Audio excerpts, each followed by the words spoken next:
We are live, slapping back at the forums and Shilling debate. I'm Steve Westman with Mazzy. How are you, fellow Norman Edward Maslov. Shiller? I wanted to call this the Big Shill, and we I were have trying to get I have that record somewhere. I can't find the Big Chill. Kevin Costner. Kevin Costner was cut out of this episode as well. He was the dead guy that they went to the house to mourn. Kevin and they Costner filmed was. sequences with him, but it was cut out. So the director, it's kind of as a payback, put him in the next movie, Silverado, and he was a main part of that movie. Okay, there we go. There you So go. what's this? I want to say something to begin with. Okay. Okay, go ahead. I was gonna. Yeah, go ahead. I've known Steve now for, I don't know, 3 years maybe, or 4 something. years, maybe. I don't know. We met in person in Vancouver about a year ago or so, a year and a half ago. Had a great day. It was wonderful.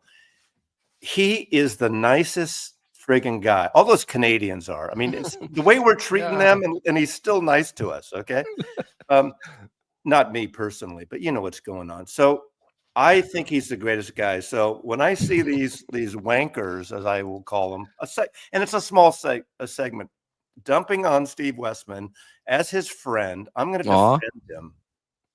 Dumping? I'm the No, one that's who gets all uppity and everything. Okay, what's the dumping about, though, exactly? What are we dumping on? Because, I mean, okay, I have a lot of fun doing these shows. So first of all, let's just backtrack a little bit. I mean, when I first started with YouTube, I didn't just start with YouTube. I actually started on Facebook with the mobile fidelity and audiophile buy and sell group. Shill. Right? And then I built up a lot of relationships there. That got to 9,000 members. Wow. Then from there, I started my YouTube channel and was just doing reviews with MoFi. Shill. Shill is such a cheap word. Absolutely. Don't they That's just pay say cash grab? They pay people in the audience to cheerlead, especially in a casino, to pretend they've won all this money. That's a shill. Yeah.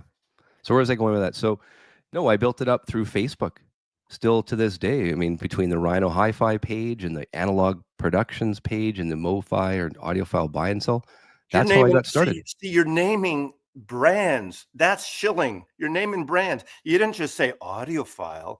You said, Analog Productions and Mobile Fidelity and Rhino Hi-Fi. That's Shilling. You're working for the man, Steve. Are you getting paid for this? Unfortunately not. Let me just say something, though. This is interesting. Everyone that's watching right now, I get contacted by a lot of different people in the YouTube industry. I'm like, cool, this person's agent or representative just emailed me. I'm like, this is cool. They want to come on my show? Awesome. So I'm like, yeah, that sounds really good.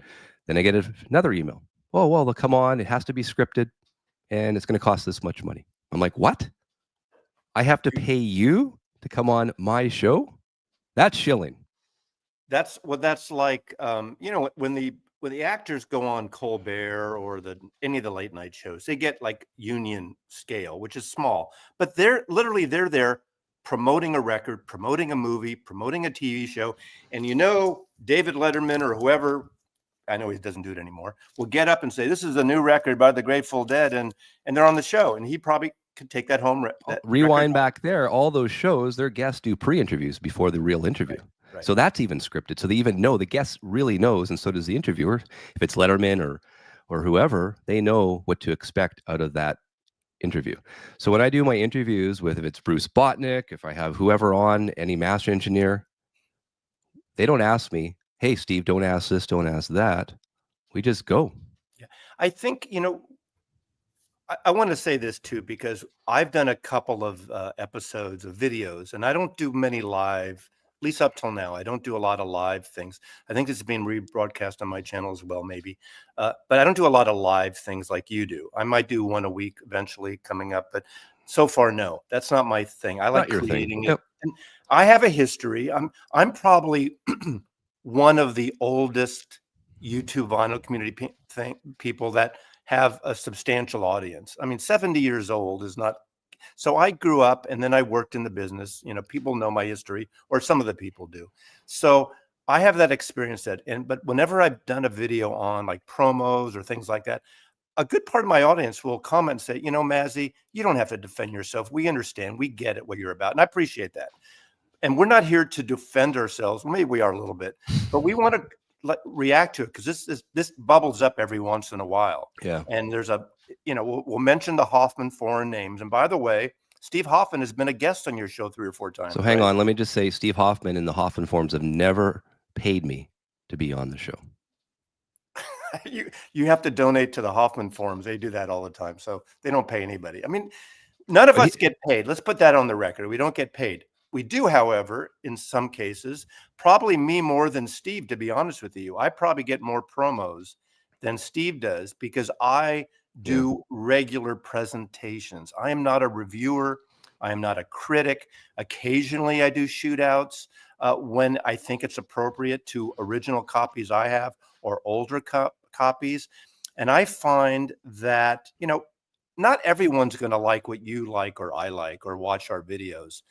But record labels have realized, and not just with us, you talk with the bigger labels, whether it's the Rick Beatos or the Justin Hawkins or the Doctor of Rock. Those are mega channels with millions of subscribers, aren't really part of this vinyl community.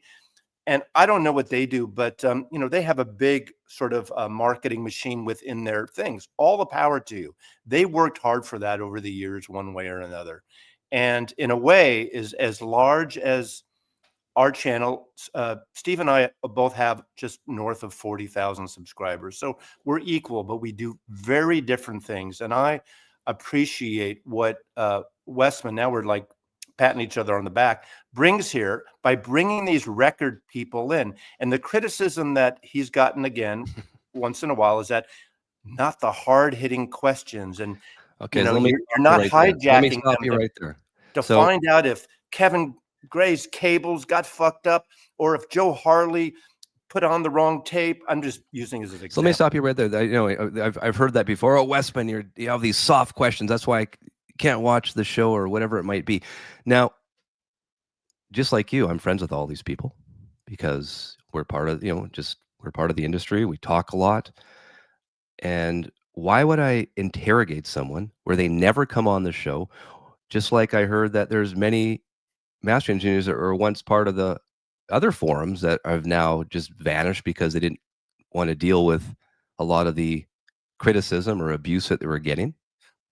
Well, there were some big name mastering engineers and producers who used to go on, going back to Jeff Emmerich and Ken Scott and the Hoffman forums.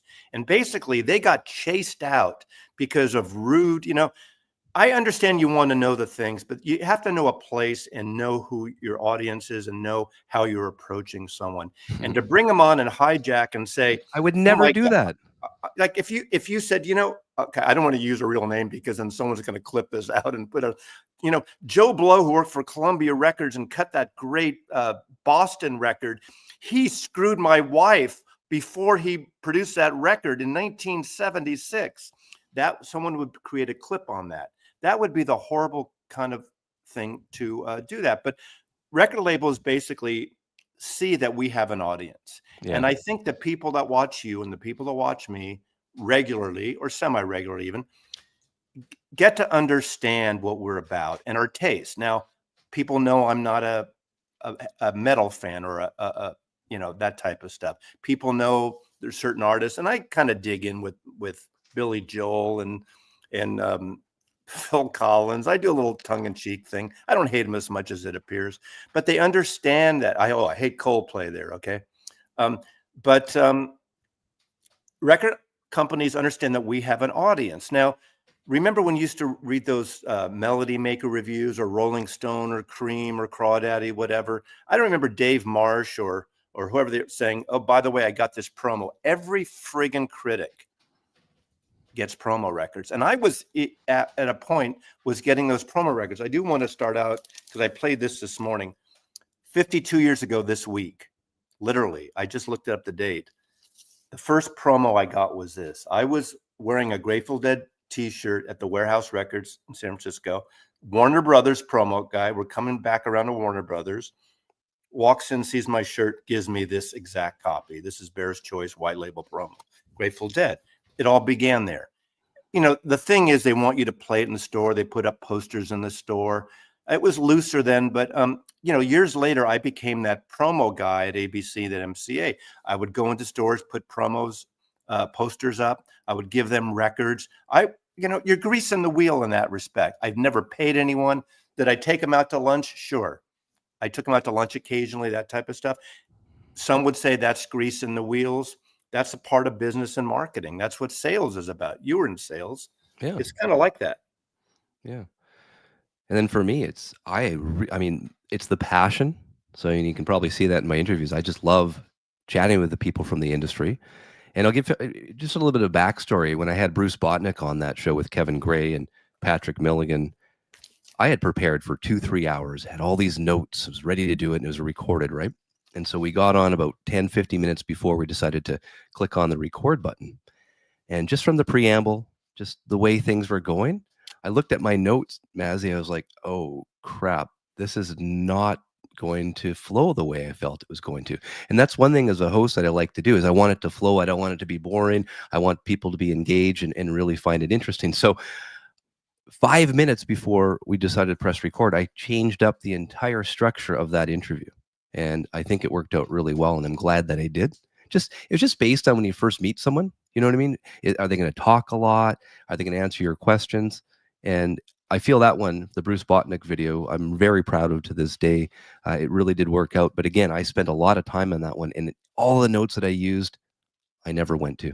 Well, you've evolved quite a bit. I think all of us who do these YouTube videos and people, the trolls or the wankers that hide behind phony names and stuff, that they should get up here and do this. It's not.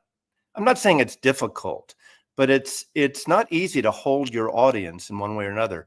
People either like us because our musical taste, maybe they like our personality or don't. Fair enough. If they don't like a record and they don't like our taste, fair enough. Yeah. But we present these things. 95% in my videos, 95% of the music records I show, I either have owned for 20 to 50 years or I've bought. And the money I get from the commercials from YouTube, which ain't a lot. Not much. No, I put it back in and buying records. That's Yep. kind of my inventory, and Yep. I enjoy that.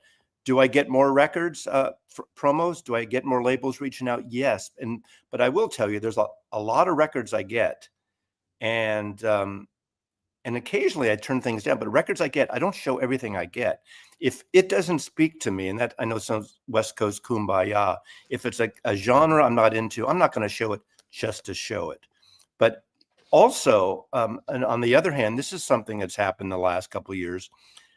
There's been a couple times I like news reports, and I read everything from Instagram to Facebook to all the music blogs and stuff, and I get a sense of what's coming out. And 3 times now in the last year, I heard that something was coming out. I ran downstairs, grabbed my copy of it or something that relates to a release, if it's a box set. And I've shot a video literally at 6 in the morning, and I posted it by 8 a.m. 3 times within an hour, I got emails from a label I have no contact with saying, we just watched your video. We love it. We want to send you a copy of that when it comes out, if it's an upcoming release. So they're watching us collectively. They are. And it behooves them to spread the word more. We had a few comments here. When I heard about that Beatles mono box recently, I ran downstairs and made a video on that. I mean, know how quick that went. Well, hang on. You made a video of that, but what actually happened is I think it was 11 o'clock our time that day. You and I got on for a couple of hours, and during our live show, it sold out, or they couldn't order it any longer. Right.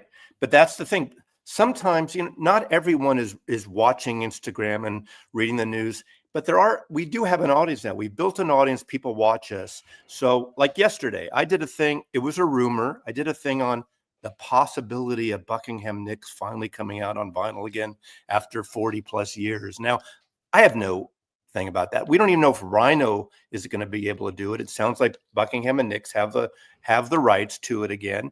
But we know that just coincidentally on both Stevie Nicks and Lindsey Buckingham's Instagram feed, they did a little love letter lyric from that album. At the same time, Mick Fleetwood has a video of him listening to that song that got him to hire them to joined Fleetwood Mac. So that's no coincidence that the three of them made a video about Buckingham Nicks out of the blue. Now, it could be about the Rhino Hi-Fi 50th anniversary of could be the self-titled, but we but don't it's know. but it's in People's Magazine, so it has to be true. Right. No, but when the artists do it, I mean, something's happened. There's, Rhino does have the rights to Buckingham Nicks, just so everyone knows. I did post this, so just so you know, that it used to be a Polydor label. It's now a Rhino Hi-Fi. It could be a Rhino Hi-Fi, right? So I made a video based on a rumor, and I said, this is A to B to C points to this. I don't know. I didn't get a confirmation. They haven't announced it yet, but I love doing those videos. It's a joy when I can go downstairs, and because I have a pretty decent collection, and it's a joy for me to pull something out from my own collection and showcase it. Here's another promo. Like, I got Bob Dylan, the Columbia guy, walks into my store in 1976, gives me this, gives me a Bob Dylan Hard Rain belt buckle. I got shilled when I was 21 years old in 1976. So hang on, so Intervention Record, Shane for Intervention, sends me some promos, but I like to give back as well to our viewers. And last week or the week before, I did a contest. Email me your favorite Intervention record to give away a Joe Jackson Night and Dry LP. So I had over 100 people email me, went through them all. It was amazing. Thank you for all the comments. And there it is. Our winner from that is Christy S. from Alaska. Is going to get sent the Joe Jackson Night and Dry from Intervention Records. So thank you for everyone for emailing. So it was really nice to have that interaction with fans. So yeah, I get promos, but I'm giving them back, giving them away as well. Right? I want to respond. Concert Buddy has a question. I think we should respond to questions. Can you guys address objectivity in these relationships and promotional opportunities? I mean, I'll speak for myself. Go. And this guy from the Polite Canadian can respond too. Since I'm not a hard-ass critic, if I get here's my philosophy for myself. If I get a major label release, either purchase or free, and I have a problem with it for whatever, I will say it. If I get something from an independent artist that sends me a record directly, that happens occasionally, and I don't like it, I probably won't even show it, just because I don't want to dump on someone who pressed 500 copies of a record. That's not happening for me. And kick someone when they're put all their hard-earned money and sweat into making a record. But I'm trying. Okay, a good example is, and this is kind of comes full tilt. And this brings us back to Rhino. Back in 1977 and 78, I got these two promos from the Warner Brothers guy. He's Elektra Records promo. They're giving to me 50 years later, right? Almost 50 years later, I get promos from Rhino of the exact same albums. I don't know if those people were even born yet who gave me these promos now. And I talked about this promo, and there was some controversy about that. I really like this record, and I like what Kevin Gray did to it. But there was some controversy, mainly because it started with Michael Fremer said, artist intent. It's not as screechy and harsh enough as the original. I like the original. For me, on my stereo, where I am in my age, maybe it's an age thing, I like that there's a little roll off. It doesn't take away from the intensity of the artist or the intention of the artist, but it works for me. And I said that. Now, if I didn't like it, I would, in fact, I did another one recently. I forgot what record it was, a Rhino record. And I said, oh, it was the last Fleetwood Mac, maybe. And I said the last one I thought was a hotter cut. Maybe it wasn't Fleetwood Mac. And I liked the last one because it was a hotter cut. So I try to be objective. And I think the audience that follows you regularly kind of knows when you're bullshitting them. I think people can tell. I hope, and maybe some can't. But it's my opinion, my taste, and my presentation. And I mean, you can kind of read between the lines. If something that I don't love as much, I may talk more about the music. But if something is really off on the sound, I talked about the George Harrison just now, the new double George Harrison reissue of it's the new comp that came out. And I thought they fucked it up. And apparently I didn't realize till after. It looks like Bernie Grumman cut it, but it's from a digital file. And I played All Things Must Pass, and the songs from All Things Must Pass are so far superior on the original than the new one. Now, I did buy that, but even if BMG had sent me that free, I would have said the exact same thing, whether you believe me or not. So I get some test pressings, and we'll go back. We talked about this already, and we're not making this a Supertramp thing, but again, I'm holding up my Supertramp Crime of the Century Speaker's Corner. Speaker's Corner over the years, if you guys have a lot of them, know they're very compressed. A lot of EQ, a lot of bass. That's probably why a lot of people think they sound great. So Miles Scholl, who's recently he's recut Crime of the Century for Universal, would work with Ken Scott personally and sent me the test pressings of Crime of the Century, which I think come out in August. So these are the test pressings. He said, yeah, give them a go, Steve. Tell me what you think. So I did. And I said, wow, these things aren't very dynamic. They're the volume seems low. It just it doesn't have that compression. I even said, it doesn't have that same bass or compression the Speaker's Corner does. He goes, well, Steve, let me tell you. I said, what? He goes, well, Ken Scott wanted them that way. He wanted them to sound like they sounded in the studio on the tape. So that's what you're getting here. I personally like the Speaker's Corner better.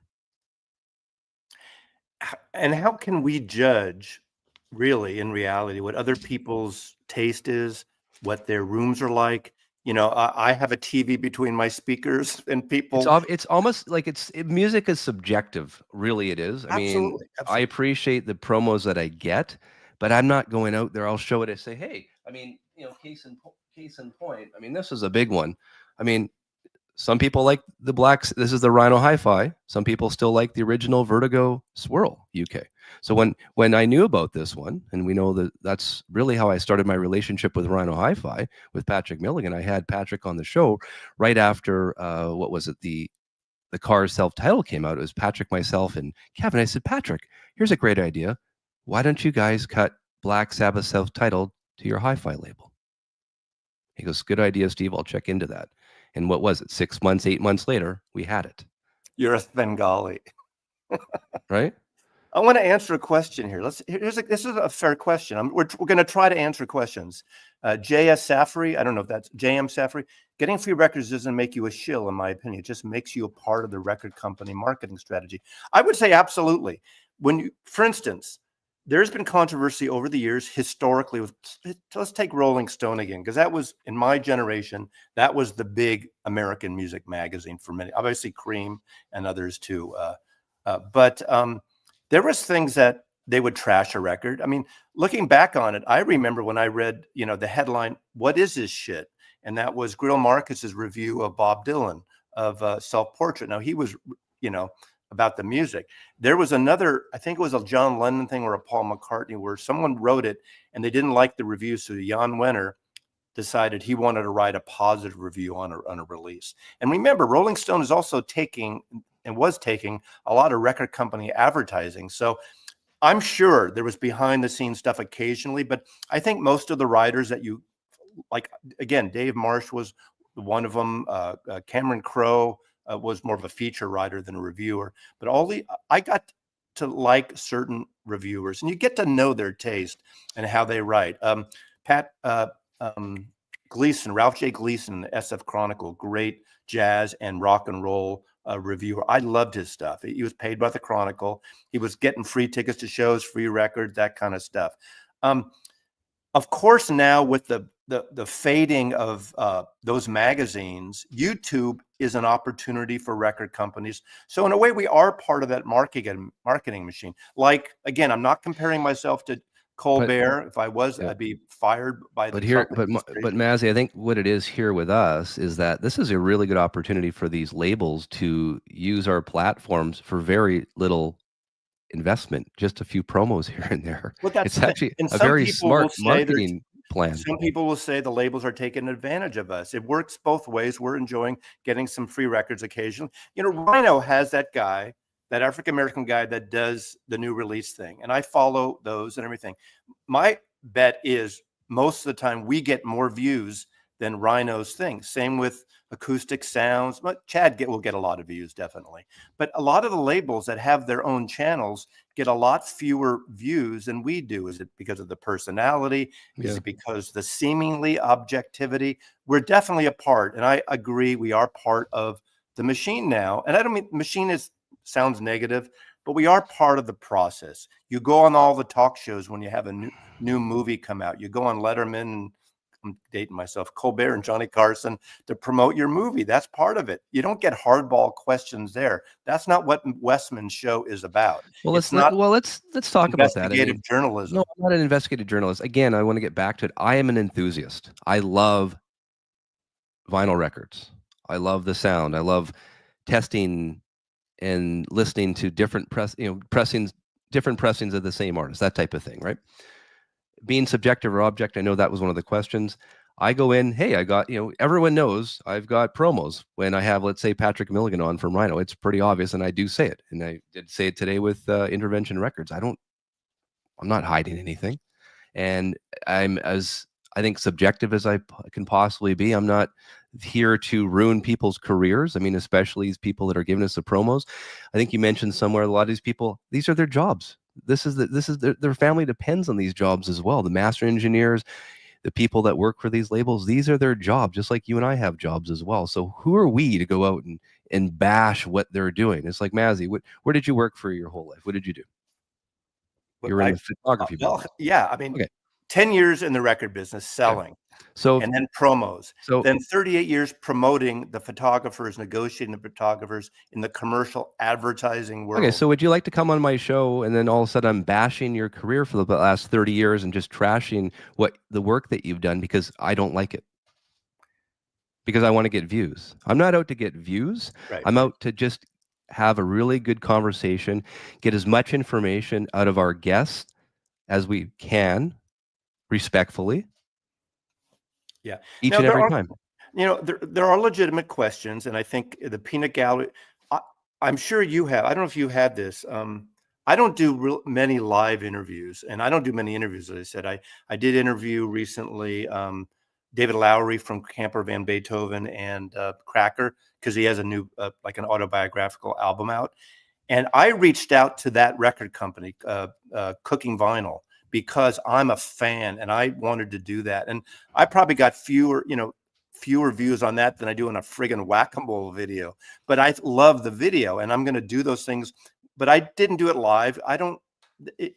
For me, it takes away my concentration going back with the peanut gallery when I'm alone doing a thing. When you have 4 guests on and they can talk amongst themselves, it's kind of easier to bring in the peanut gallery. So that's why I don't do what you do. I know people want to hear the okay, here, let's read it. We're getting a few things because there's someone here that always like challenges me, and I won't mention his name. He knows who he is. And yeah, another thing is, what has been brought up here is that in YouTube, when you get paid, literally paid money, I've never got paid money. I've gotten promotional things with records, but when you get paid money, and we're not in that realm of YouTube, some take advertising. There is a button you push, and it notates that. Now, I have a back and forth argument with this person who's here, saying that because we get free records, that's a form of payment. I don't think it is. I'm using that. I'm not getting paid to do that. Screamed at free stuff. No, it's not. It's not. He's screaming at us. It's basically a way where I can show the friggin' record on my show and listen to it. It's not payment. I'm not getting paid for it. I'm not selling it. I'm not putting it on eBay. I have promos I'm giving away to my viewers because I really respect you guys watching this, and I want to give it back to them as well, which you see that I do. I'm giving away lots of promos. I always do. And even my merchandise that I have, the Audiophile Roundtable merchandise, all proceeds go to a children's music charity. So it's a marketing thing.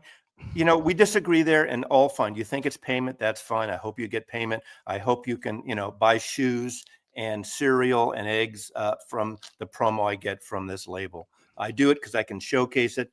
Book tours, book authors, reviewers. I'm getting a book coming out because I requested a promo of this book. And I'm going to say this right now. In a few weeks, I'm going to be an interview this woman that probably no one here knows, Amelia Davis. She's the archivist. She inherited the Jim Marshall photo collection. Jim Marshall was a photographer I knew for 30 years. He died about 15 years ago. He took the famous Jimi Hendrix at Woodstock and at Monterey. He took Miles Davis boxing gloves, the Johnny Cash flipping off. Great photographer, and he has a book coming out, Chronicle Books, all his collection of Grateful Dead photographs. And I'm a Dead fan. I'm a Jim Marshall fan. I know Amelia, and Chronicle's going to send me a book because I want to talk about that book. I could go up, pay $50 to buy it, but I think it works good for both of us. They're not paying me to do it. They didn't reach out to me to do it. I reached out because it's something I want to do. They could have said no, but all these companies have promo departments, promo people. That's what they do, literally. How many people here have bought a record in a store, which was almost illegal for a while in the late 70s? It turned out not to be, but loaned for promotional purposes only. People are Ownership saying, reserved. Mazzy, people are saying, oh, promo was payment. Here's the thing.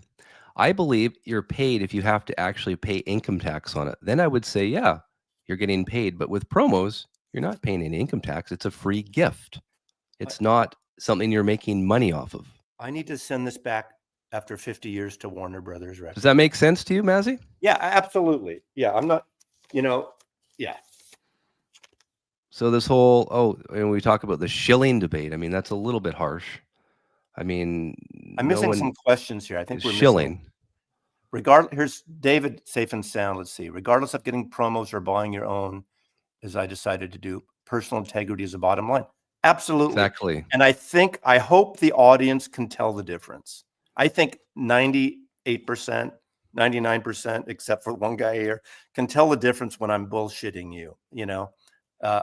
I don't do this to bullshit. I do this because I have a love for music that has never dissipated. And I do these shows because I love learning.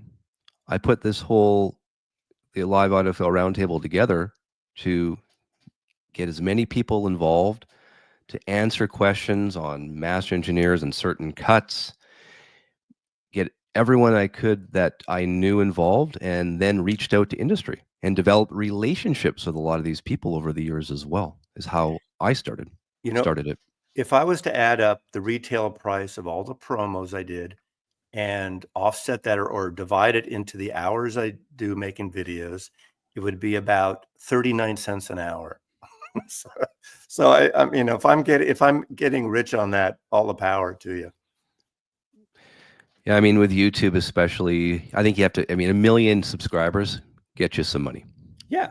That's where the money starts. Not that I'm not getting some money. I mean, I'm a retired person on Social Security. I know that sounds, I have a house that's paid for. You're on fixed income. That's my luck. Yeah. I'm on fixed income. So I turn my YouTube monetization into buying records for my YouTube channel. Okay, let's take some questions. Absolutely.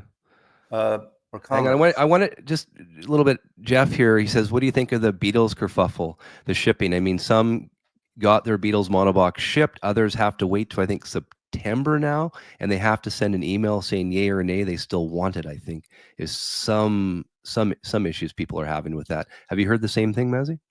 I heard, just the forum. That's the only place I've heard that some people got a notice that their box now got delayed till September. I have no idea. And others got it. Others, I mean, I just looked on some of the forums today, and they're showing pictures of it. The people I know who ordered it, it's on the way. It's the people up here in Seattle, and theirs are due in Seattle next week, I think. Yeah, I mean, it's funny. I've gotten recently a handful of small people I know from the vinyl community. There's a handful of artists that I still want to review, and I haven't yet. People I know, I'm not going to mention names now, but I love these records, and they did like 250, 500 run, and I bought copies. And a couple of people said, I would have sent you a copy, Maz. I love your channel. But to me, as an independent artist, I feel I want to pay that for that record. So I bought these 2 records in particular that I have here. I'm looking at them. I'm not going to show, and I'm going to review them probably next week. I've just been so wrapped up. So when it's an independent artist like that, I'd rather pay for it and then get a freebie.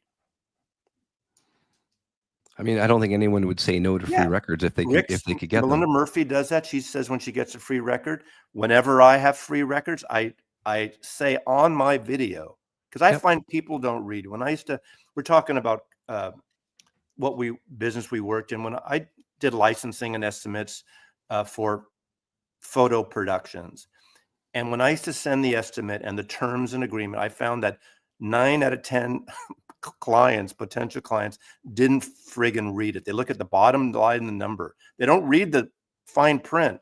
So to look for a button that says paid promotion, I literally say it in the video. So if you watch the video and I get it free, I said I was sent this from Rhino or from Sony or whoever it is. So a lot of people are getting their Beatles mono boxes. That's good to Yeah. see. And is it? I don't. I think that one of the issues we were at, or I guess one of the things we were asking when this a couple weeks ago, when they had put it up on the website that we could order it or pre-order it, if that the Beatles Love insert was going to be included. And I'm assuming it is not in the new run. So maybe that's why the 2014 should be worth more, Mazzy, and the metal is fresher. I mean, that will be the argument, right? You know, David Safe and Sound says, I have said no to promo records to maintain total independence, just a choice, not a that's fine. Yeah. That's fine. I think, David, I literally do 5 videos a week. I don't think you do. So I have a lot of content and I like showcasing it. And I like people, you know what it is?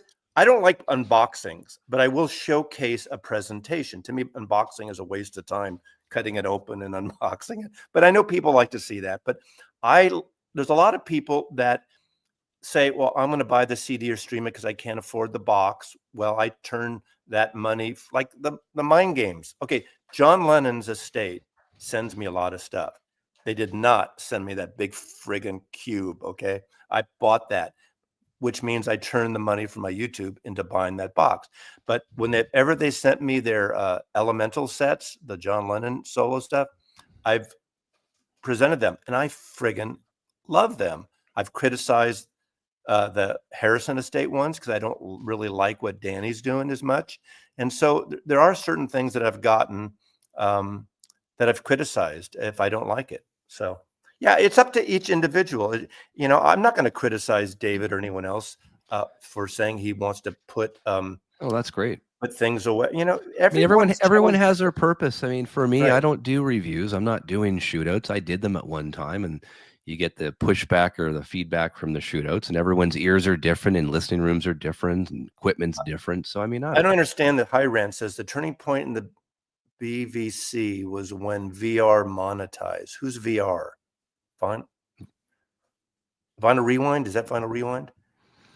I have no idea. You know, okay, let's talk just for a minute or a couple about monetization, because some Sure. people will criticize it. They're saying, I'm tired. I'm not going to watch this video. Too many friggin' commercials. Well, first of all, you can pay YouTube Premium and there's no commercials. There are blockers you can get, no YouTube commercials. The thing is, whether you monetize or not as a creator, whether you monetize or not, YouTube's going to put ads on your videos and they're going to start making money. So if I'm going to friggin' do the work, making these videos, which I love, it's not really work, but put the time in, I should say, doing these videos, I'm going to get some of that monetization because I'm getting eyeballs watching my videos and they're coming back to me because I'm doing these, showcasing my collection. So of course I'm going to monetize. I think you'd be stupid to let Google have all the money on your back, off your back. I just think in my channel as well, I mean, going back to, I know some people maybe don't like what I do. That's cool. Everyone has their opinion. I just wanted, when I did put together the live NFL roundtable, was to get people from the industry involved. And when I started, I had no idea where that would all get to and where it led to currently. I didn't go into it thinking, oh, Mazzy, I'm gonna get all these promos. I'm gonna, start promoting. That's wasn't my goal. Yeah, I started developing relationships with Kevin Gray, with Miles Scholl, with Patrick from Rhino. I even had a decent relationship with the guys from MoFi pre-DSD Gate, right? With Chad. So I mean, all of that. So it was really neat. Sort of as I evolved and started to learn more and got my channel more involved. All I want to do is bring these people on so I could ask them, hey, tell me about this record, tell me about that record. And from there, I was like, this is cool. This maybe will help our viewership who wouldn't be able to ask these questions or hear these answers from these people otherwise without this type of platform. That was that's the way I always pictured it when I first started Yeah, doing these interviews. the reason a person like I like Michael Fremer and I like what he does. Now there are people that don't like his shtick. I get his Jewish shtick, and he does it like lady, all that stuff. Some people don't like it, but he's proven, and he's worked his ass off over the years. One of the handful of people that kept vinyl alive, and I respect that. Do I like everything he does? No. But when he gets that equipment at reviews, reviewers who do gear don't get given equipment free, but they get access to it They for get several industry. months. They get industry cost as well. So if they Yeah, wanted and it, they if get they want to industry keep a costs. piece of item, they get it at the wholesale price. Exactly. Um, and so I respect that. But people know that as a critic, he has an audience. And people, I mean, if you watch the audiences for all these people, and read comments in a lot of ways on a lot of their videos more than anything. It's amazing the bowing we get. We get some of that too. Oh, I love your taste on that. Or Michael Fremer says something good about a thing, and all these people go saying, I'm going to buy it. Or Kassem's different because he's a manufacturer. And I think that what he does is excellent. My only criticism that people are well aware of is the boxing, but it wasn't directed only to him. Okay, It was so the MoFi thing. But every record I get from him that I bought, I've never got a free record from Acoustic Sounds.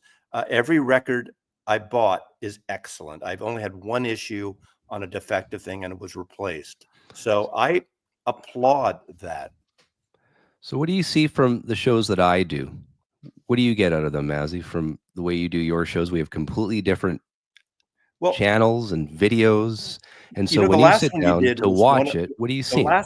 last one you did was one of my favorites because I'm on the Holfin forums a lot. I participate there a lot, and I like it. And it's a little bit of car crash sometimes, but there's a lot of great information there. There's people here like John Bandy that's on there a lot that writes these long dissertations, which I tease him, but he's great at it. He's very thoughtful at it, and I enjoy that.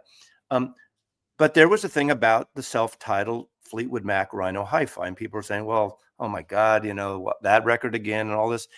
And it was great. Or the price, which you did discuss, of the 45s, and even the Rhino guy, which Patrick said, he has no control over that. he He said, wasn't even yes, they are happy with it. expensive, more than he would like them to be, Right. but he's not part of that. So that did come up, and that was brought up. But you brought up, and we found out by you bringing in Kevin and Patrick about what makes this Rhino Hi-Fi different. Not only that it's the 50th anniversary, Yeah. and again, I did that video. It was announced. I didn't get a promo of that. I just liked that record, and I wanted to celebrate the 50th and made it a news announcement because a lot of people don't watch these other things. And your video a few days later talked about the tape issue, and hearing Kevin Gray. Amazing. I tell you a thing, you're relentless, and I mean this in the best way. You will ask people over and over and over again until they come on your show, right? What do you mean? Well, I understand that you've asked some so high-name people, and so they say no. Steve Hoffman, everyone knows Steve Hoffman is a great example because he doesn't go on these shows, has he? Or I don't think he has.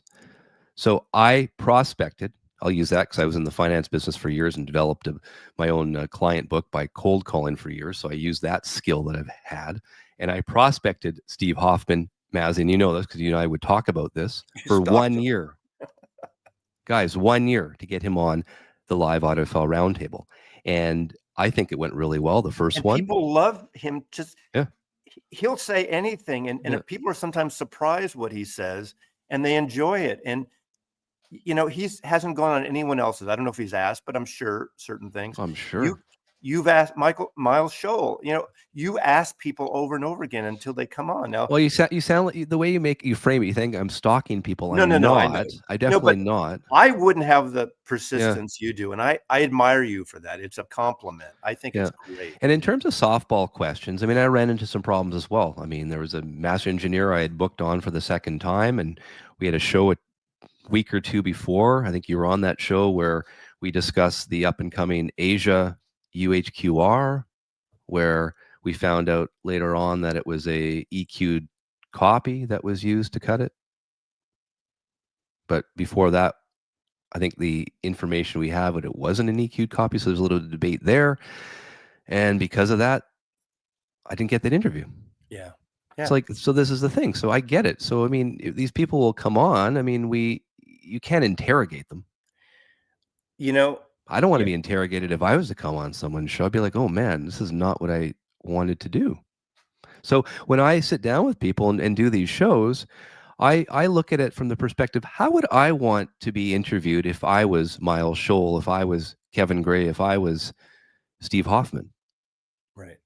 or if I was Bruce Botnick? And I mean, if you look at some of that, I really enjoyed, and I think I got a lot out of Steve Hoffman from an emotional point and from informational as well. We really dig each other. I mean, we're friends, and he's been on what 4 or 5 times now.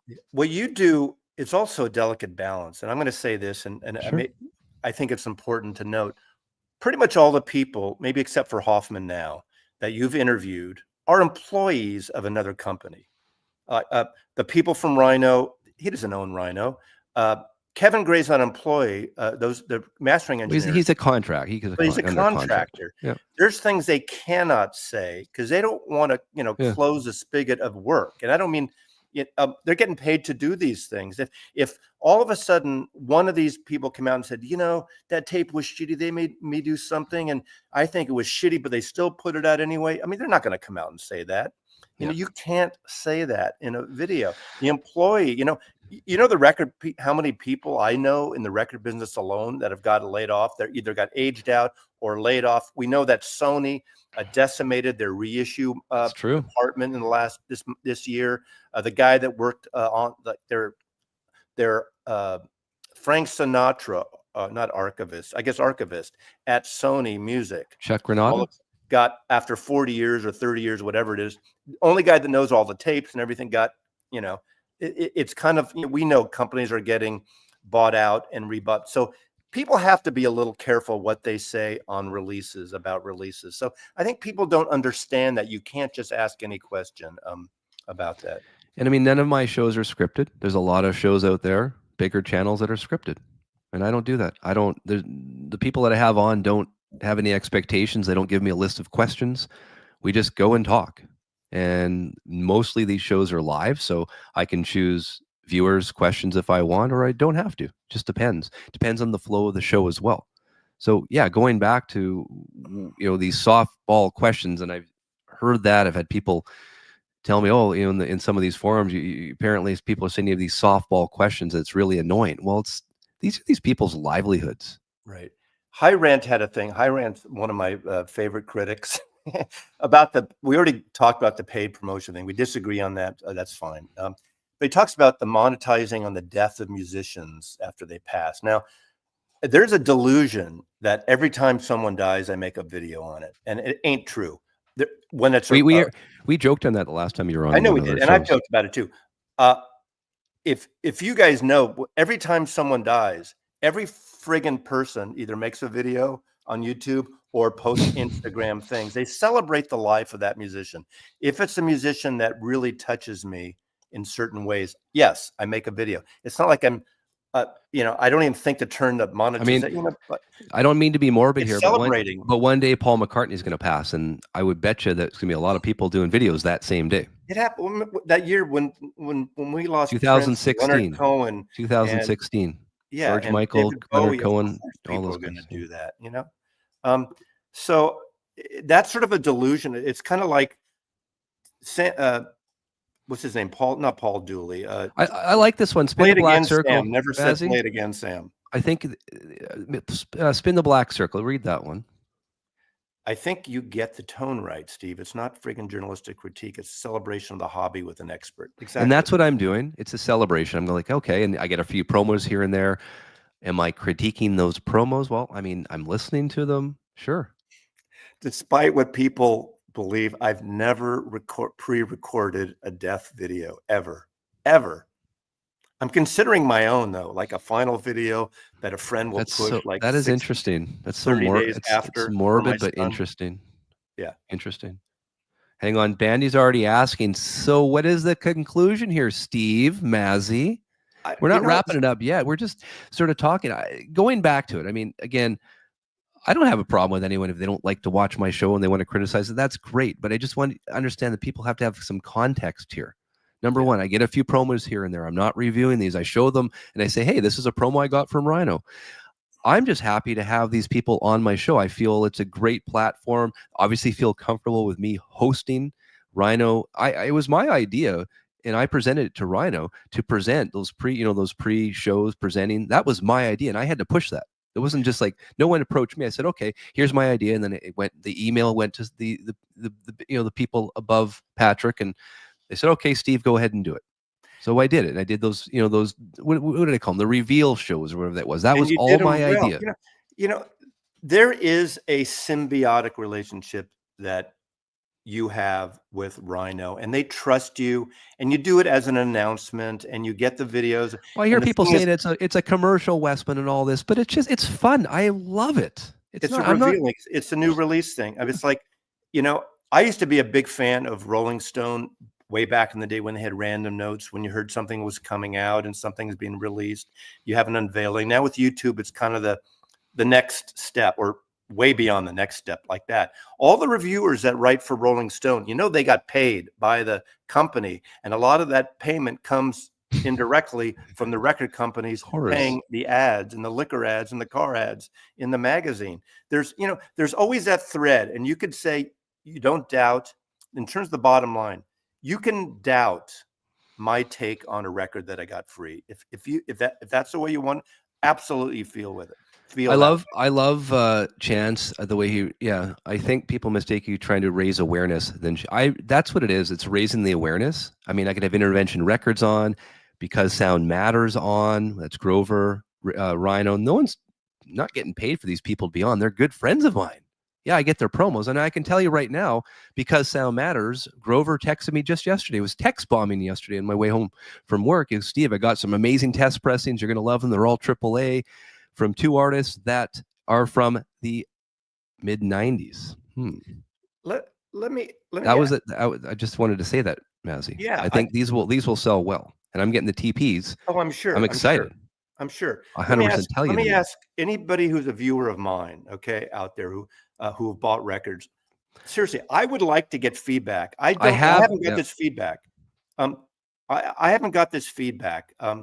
But has anyone ever bought a record that I suggested that when they got it, now maybe they didn't like the music, but did they ever have a real problem that they thought that what I said was not accurate to what they got and their response to it? I've never had anyone say, you told me this was a good sounding record. It's a piece of crap. I've never got that. Subjective, though. There was one example. I remember one time I just did a video, and I can't remember what, maybe it was after one of your conversations with Steve Hoffman. There's a copy he did of one of my favorite albums, the Dave Mason debut album. The original came out with the marbling back in the 70s, Alone Together. There's a copy that I think is it Kevin Grader? I think it's Steve Hoffman cut. Is it, what's that label he worked for? Audio Fidelity? Audio Fidelity, a copy of that. And I've had it in my collection for decades or however long it's been out. And I just pulled it out and I played it. And I thought, oh my God, this is friggin' great, better than the original. So I did a video on it. But before I went live, I looked on Discogs and there were like 30 copies there. Okay. Within 24 hours after that video, all the copies but one were sold. Now, is it a coincidence? Maybe. That's not a new release. Yeah. I'm not shilling for the label, but people trusted me. I never got anyone writing me back and say, hey, Mazzy, you told me to buy this record and it's a piece of crap. It sounds horrible. So that's a validation right there. That's not a major label. That's not getting a promo from anyone. I bought that record originally. So Diesel 65, yeah, it's annoying trying to get this back in. I agree with that. I've mentioned to Rhino how annoying that is to get it back in the, we know this. I don't like it either. That's brought up every time. It's annoying as heck, and that's been brought up. I've talked to Patrick about it. I mean, it's annoying. See this? Look at this. It's annoying. It really is, and I don't like that either.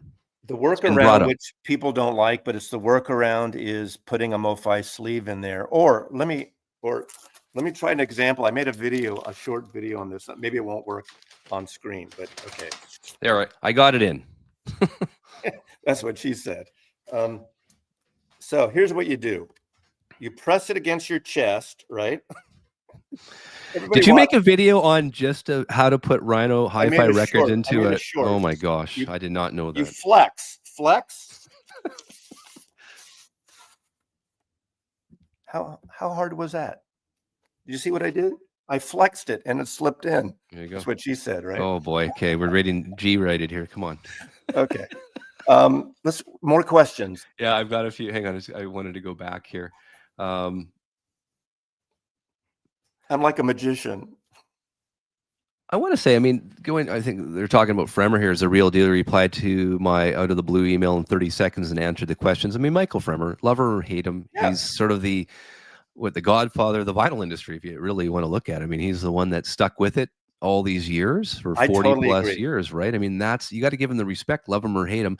And I will say, like, he's been on my show a bunch of times, and Michael is the one that really helped me get my show to where it is today, with him being on and obviously him aware of what I was doing and giving me advice, constructive advice, sometimes nasty email advice. I mean, we've had our ins and outs, Michael and I. I won't deny that. I appreciate Michael not only for his talent. I hope he's watching this. I don't think he is, but maybe he'll watch and rebroadcast on double speed.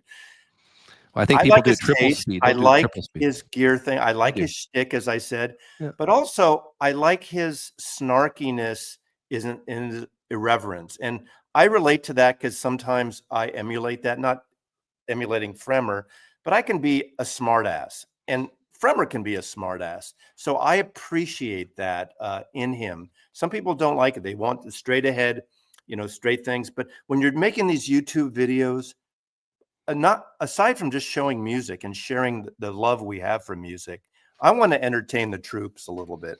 I want to have a little fun with it. That's why a whack-a-mole, works better for some people more than when I do a dissertation and get serious on something. So I love this. Bandy's going back. Steve Masley, what is the conclusion? He's asked again. I don't think there is. What do you expect, Bandy? Ask a question. How you think we should conclude this conversation? I don't know. I appreciate revelry too, right? Thank you. It's Westman. Huge props to you how you built a rapport with all these guys. Deserves a round of applause. You be single-handedly responsible for the Rhino hi-fi release of Black Sabbath. Thank you. And I got my name in the credits of Black Sabbath. I thought that was pretty cool. Yes. Michael Fremer should make another Dizzy video. I'm sure Mazzy would love it. Yeah, he totally mocked me, but I see the humor in it. I didn't take it personally. He used me to represent all these vinyl record holder uppers and a guy with a hat with a glasses and phony beard or whatever, totally. He was using me as the poster child for this.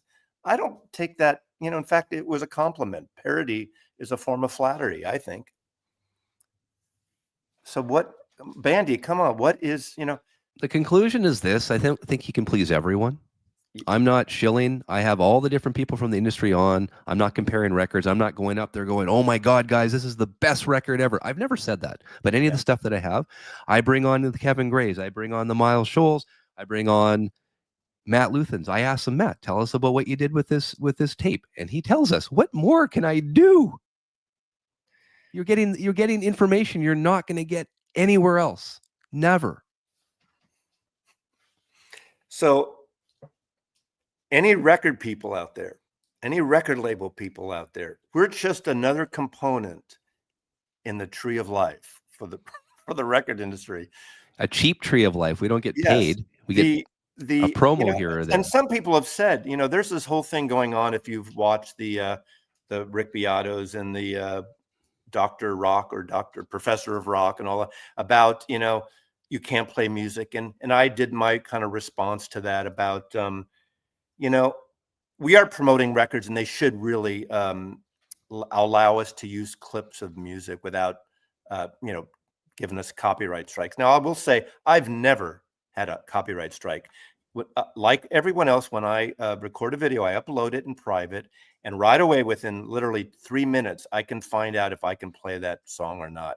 I don't play a lot of clips, but when I do my travel videos, I add music because I like using it as a soundtrack. So I think it helps, but usually I know what to pick and what I can play Grateful Dead or not Dylan or Rolling Stones, but I can't play the Beatles or Dylan. So I don't do that. I like that.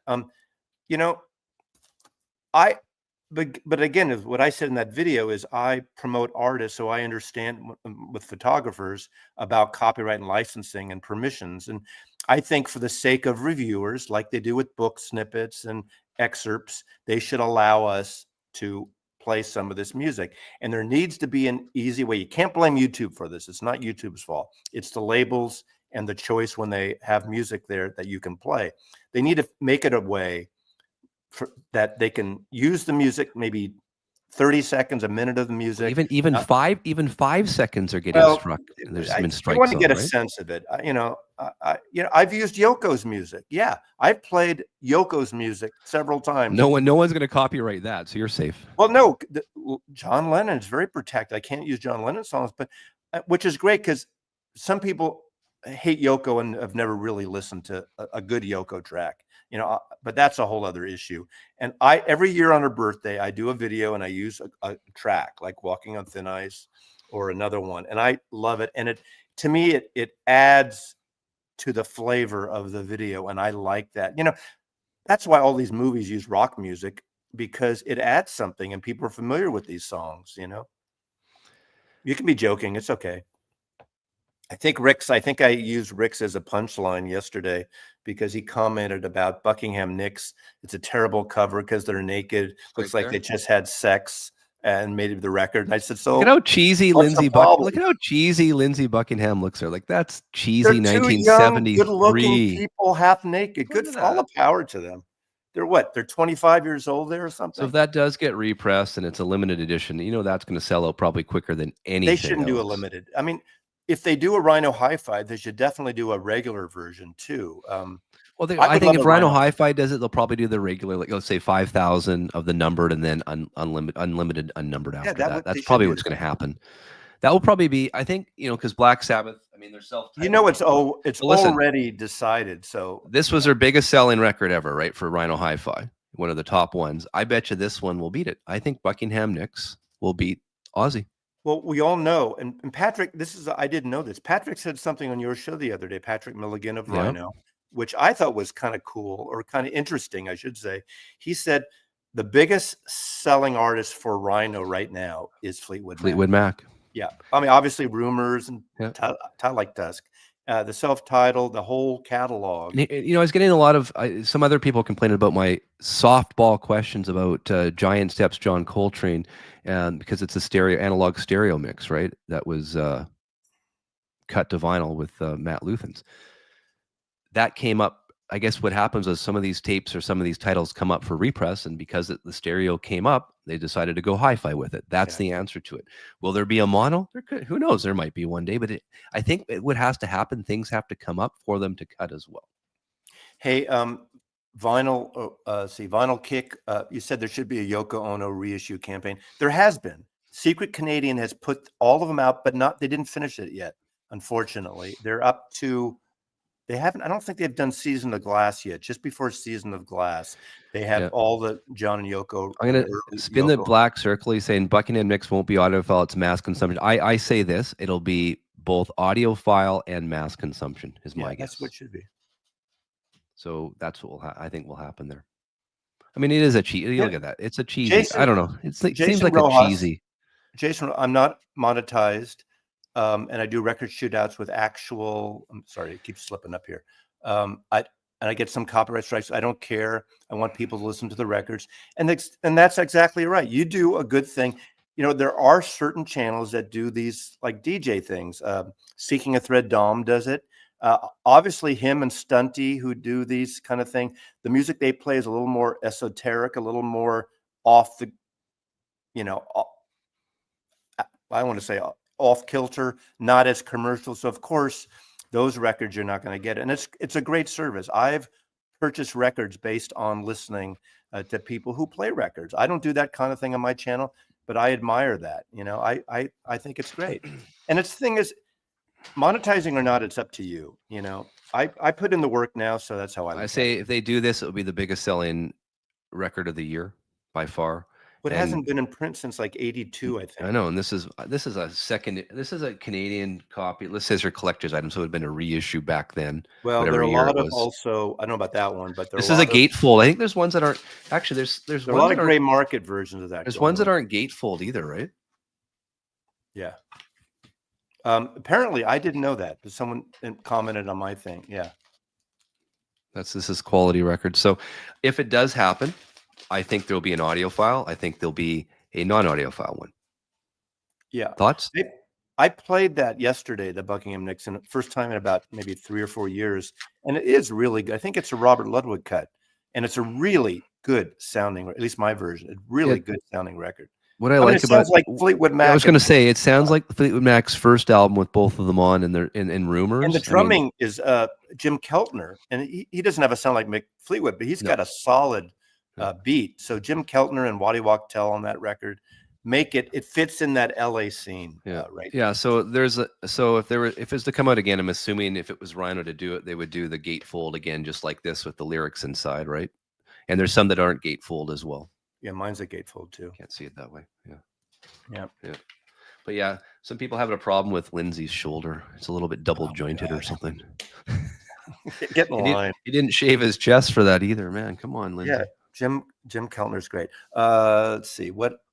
It's not that great of an album musically. Yeah, you're wrong, John Loper. Sorry.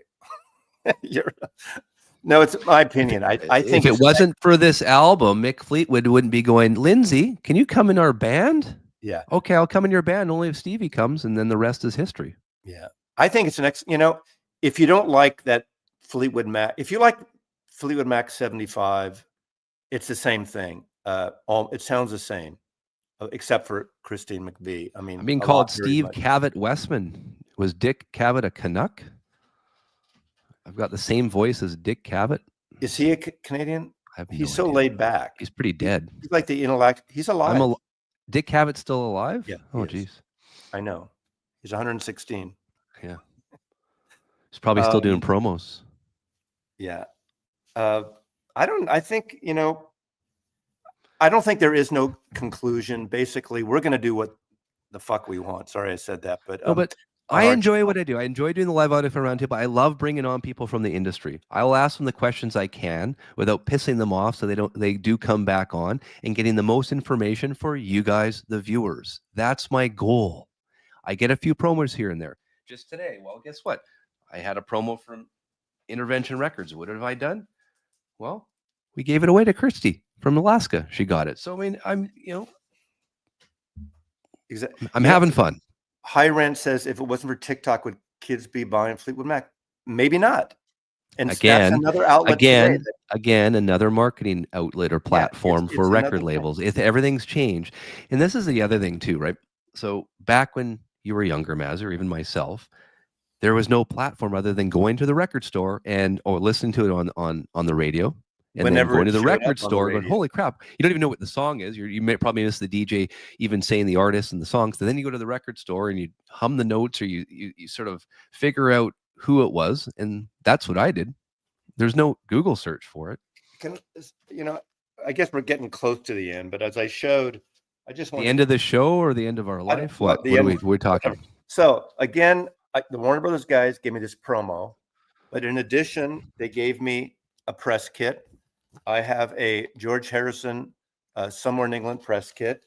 This is what record companies do. Literally, record companies, like every other friggin' business, has promotion departments. You know how many emails I get every day, mostly from these Japanese companies that want me to review their earpods or manscaping shit. I get emails like that every single day. And what they say is they're not going to pay you, but they'll say is free product. We'll send you a copy. You put a Amazon affiliate link, and we'll give you X percentage. So I feel that's shilling. I would never do that. Yeah, I don't do that. Now, if I will say this, and if you're watching advertisers out there, and record companies won't pay us anyway because they just don't pay people like this. No, I would do a gin brand. So if there's a gin brand, or if Stetson Hats out of Texas, USA wants to compensate me, and I will wear their product and drink their gin, I am available for So I was think shilling I was your I was thinking project this. product. If we're gonna do the ultimate shill, here's what I suggest, Mazzy. Do a Westman and Mazzy road trip down the Pacific West Coast, sponsored by, I don't know, VW electric vans. That'd be cool. And we do a whole trek and we go visit Bernie Grundman Studios, Chris and Bernie there. We go visit Kevin. We go visit the Rhino Studios. We'll go visit Universal and really set it up, all sponsored by these companies. That Well, would be, would that okay. be shilling? That would be kind Yeah, of cool. well, it would be, but see, shilling is not a bad thing. If here's the deal, it's co-op advertising. Okay, that's what it is. We talked about this before, and I've talked about it. I was in that business for almost 4 decades, and I was involved with my photographers. Some of it was motion, but most of it was still print work, where we would do these co-ops with 2 or 3 brands together. Okay, Volkswagen, Toyota. I did a lot of car photography. A lot of times, and I thought about this with you said that you kind of said exactly something I thought about last year with Volkswagen. I Yeah. wanted to pitch Volkswagen, get their electric bus. They're not going to give me one forever, but the new electric van, give me it for 2 months or something, and a stipend, which you do for expenses. And I even figured out and put a budget together because I know what things cost in terms of those kind of things. And what we used to get paid to produce a photo shoot, what I would do and what we would do on that YouTube road trip, doing that with using the bus as a lifestyle type thing, it would be less for them and with our YouTube videos than what they'd pay for doing like a 3-day photo shoot or a 2-day photo shoot. So doing interactive compensation, you see all the stuff on HGTV about renovating your bathroom in 3 days for $1,500, and all the subcontractors and Kohler Plumbing and fixtures that donate stuff to get brand identity. You know what That's a big thing. you know what I find annoying? You see some of these reality TV stars. If you go to their Instagram, all they're doing is pitching product. Oh, absolutely. I can't stand that. Literally, that's what quote influencers are. Whether you like them or not, Yeah. But they're we getting are paid a lot of money to do that. And influencers. it's like, really? People buy that? People are buying Kardashian lipstick? Clearly they are. Yeah. That's not our audience, but and the problem is maybe our audience, things that we represent, don't pay out in that respect, and we don't have millions of No, I think to really subscribers. make the money and get the real influence, it's 1 million subs. That's the minimum I feel right now in this sort of and High we're rant such a boost. niche. But Mazzy, we're such a niche market. I mean, there's not Yeah. to get to 1 million. Yeah, absolutely. He asked, who in the hell is commissioning photo shooting? I'm out of it, but I have friends still in it. It's a lot less than it used to be, absolutely. But I do have friends, especially like I used to represent 2 food photographers. They were the ones that were always busy, because think about this. Yes, you can AI and you can buy stock for everything else. With food photography, all that food packaging you see in the supermarket of pizza flavors and rice bowls and burritos, all that has to be actually shot. Every flavor has to be. You can't CGI food for food packaging with the FDA, unless Trump gets rid of the FDA, which he's trying to do.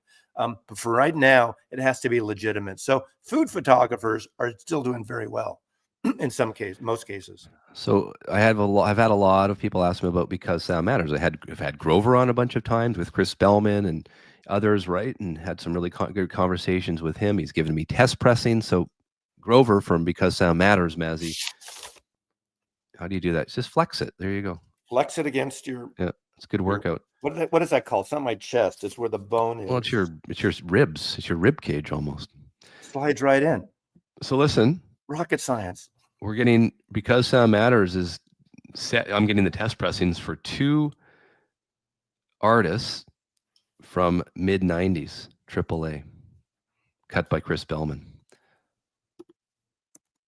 And no, not Grover from Sesame Street. Grover Beery, Rick's from Because Sound Matters. So, is there mid 90s, AAA, 2 artists. I don't know when it's coming out, but I'm getting the test pressings. I should have them on Tuesday, according to Grover. Let me ask you this, Steve Westman, since you're I don't want to call you a shill, but you're oh my gosh, a partner in terms of presentations. You help with the Rhino rollouts. It was my idea. Let me go back. It was my idea to do the Rhino rollout the way it happened. That was my idea. And it was something I had to push and be very tenacious with. It wasn't something that was like, oh my gosh, Steve, right away. No, I had to, like getting Steve Hoffman on as a guest, I had to go back, be consistent, say, hey, are we going to do this? Are we going to, and I didn't hear anything back. Oh, by the way, I still want to make sure we can do this. So it was my idea to get these rollouts which was, Patrick and myself on Rhino saying, hey, now guess what, guys? Good news here. We've got Black Sabbath self-titled for the first time, right? That was my idea, and that was one of the very first shows we did. I think it was actually television is the first one Patrick and I did, promoting that one, right? So that was pretty exciting. It was all my idea. I thought, hey, this is a good opportunity. And I like the product. I really did. and you And, know I like all what? the people involved. That's a service that you've I brought don't to the know. vinyl I community, don't because find that in it. whenever that happens, that Friday morning, or whenever it usually is, when you Yeah. announce it with Yeah. Patrick, people watch that stuff. Now, usually what happens, Rhino jumps the gun and puts their ad up. It's 30 minutes 5:15 in the morning is well, actually then you comes should out. post And your video at 5:15. well, the Rhino people say, no, Steve, you got to wait till 6 Yeah, a.m. I'm like, there are things now. This is something, if you want to know in the background of some of this stuff. Whenever we do get promos, sometimes of a new release, we get, it's like the movie studios, or call them embargoes. Okay. For instance, now with the new, the Superman movie, there was an embargo that people that saw it could not legally review it till a certain date and time. Right now with the Fantastic Four, I mean, I'm using this as an example because a lot of people are into the comic book movies. I think it's Monday or Tuesday. There's an embargo for the new Fantastic Four, which people have seen now. People in the industry have seen, but the reviewers, all those YouTubers, now those YouTubers will get tickets to movies and get your ass kicked by Marvel and DC and Warner Brothers and whoever on that level.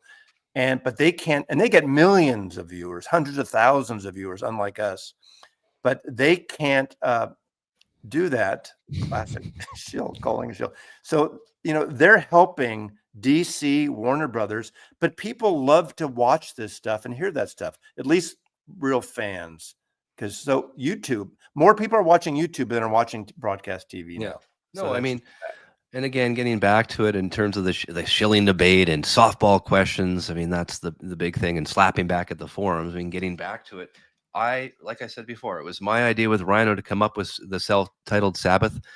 They even put my name in the frickin' liner notes as a special thank you because it was my idea, and I pushed them for this, guys, for everyone watching, because I knew it was going to be a big deal for all of us audiophiles and fans of this record. We got it done. So you got your name there, but you didn't get like Mike Ingroove, your initials in the dead wax. God, no. Of the Doors out. No, I didn't get that. See, I know. Didn't get that one. I want to thank Steve. Steve and I had a little chat about this because of these Hoffman Forum conversations. I'm going to wind this down. I'm not getting defensive. We're responding. That's what it is.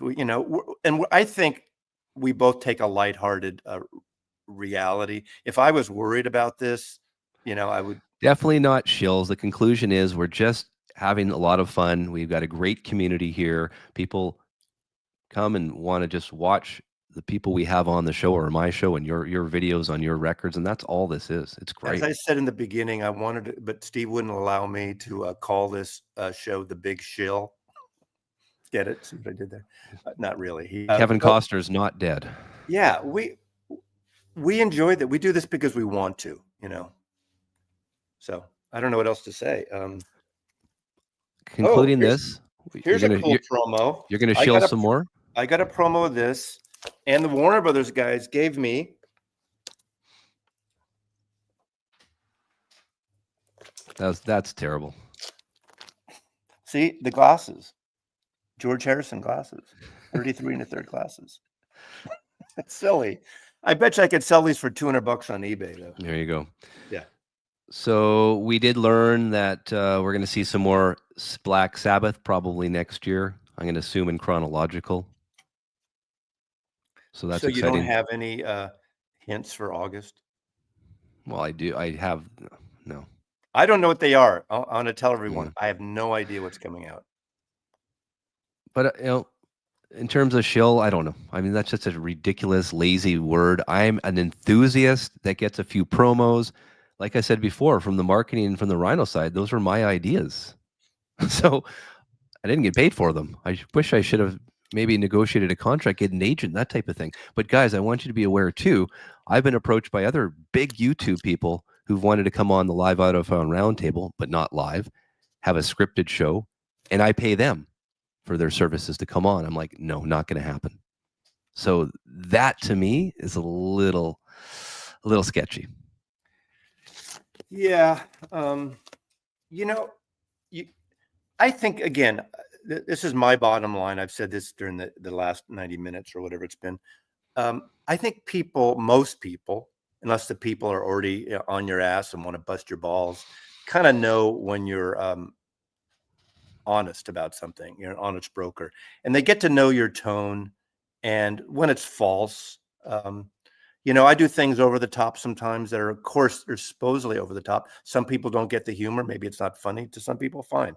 But I think people get the tone, and I think people who follow you regularly, whether it's me or any of the other channels, Bob Bradley's channel or Melinda Murphy, or any of the hundreds of vinyl channels out there, people get a sense of their taste and what is real and what's bullshit.